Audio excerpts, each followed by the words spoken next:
வணக்கம் நண்பர்களே. ஒரு மனிதன் இறந்து 1000 ஆண்டுகள் கழிச்சும் மக்களோட இதயங்களில வாழ்ந்து கொண்டிருக்க முடியுமா? ஒரு மனுஷன் கட்டிய கோவில உலகமே வியந்து பாக்குது 1000 ஆண்டுகளாக. ஒரு மனிதனோட நிர்வாக திறனை வரலாற்றாசிரியர்கள் இன்னமும் ஆராய்ந்து கொண்டிருக்கிறார்கள். இந்த 3 கேள்விக்கும் ஒரே பதில் தாங்க. மன்னன் அருள்மொழிவர்மன் என்கிற ராஜராஜ சோழன் தான்.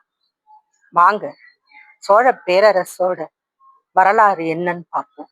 இது அவரோட வரலாறு மட்டும் இல்லைங்க, நம்ம தமிழகத்தோட ஆண்ட அரசர்கள்ல பொற்காலத்தை பற்றிய வரலாறு. வாங்க என்னோடு பயணிக்க. சோழர்கள் உலகின் மிக பழமையான அரச மரபுகள்ல ஒன்றாக கருதப்படுறவங்க. கரிகால சோழன் போன்ற புகழ்பெற்ற மன்னர்களுக்கு பிறகு சில காலம் சோழ அரசோட வலிமை குறைஞ்சிருந்தது. ஆனால் கிபி 9ஆம் நூற்றாண்டுல விஜயாலய சோழன் மீண்டும் சோழ அரசை எழுப்பினார். அவருக்கு பிறகு ஆதித்த சோழன், பராந்தக சோழன், சுந்தர சோழன் ஆகியோர் ஆட்சி செஞ்சாங்க. இந்த அரச மரபில் தான் அருள்மொழிவர்மன் பிறந்தார். ஐப்பசி மாதம் சதய நட்சத்திரத்துல பிறந்ததால அந்த நாளை இன்றைக்கும் தஞ்சை பெரிய கோவில்ல சிறப்பா கொண்டாடுறாங்க. அவரது தந்தை சுந்தர சோழன், தாய் வானவன் மாதேவி. சிறு வயதிலேயே அவர் மற்ற இளவரசர்களைப் போல இல்லாம அறிவு, ஒழுக்கம், வீரத்துல சிறந்து விளங்கினார்.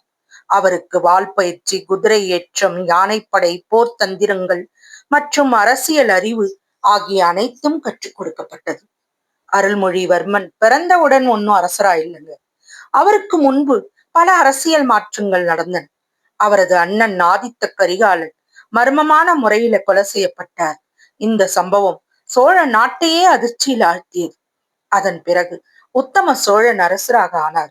அதே நேரத்துல அருள்மொழிவர்மன் விரும்பியிருந்தா அரியணையை பெற போராடி இருக்கலாம். ஆனால் அவர் அதை செய்யல. நாட்டின் அமைதிக்காக பொறுமையா காத்திருந்தார். அந்த பொறுமையை பின்னர் அவரை வரலாற்றோட மிகப்பெரிய மன்னனாக மாற்றியது. கிபி 985 அருள்மொழிவர்மன் சோழ நாட்டின் மன்னராக முடிசூடப்பட்டார்.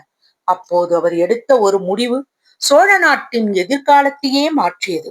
நமது நாடு இந்தியாவில் மட்டுமல்ல, உலகம் அறியும் பேரரசா மாற வேண்டும்ங்கிறது தான் அவரது கனவா இருந்தது.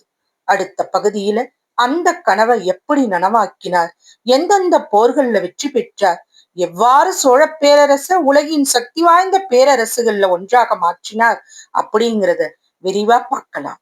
தொடரும்.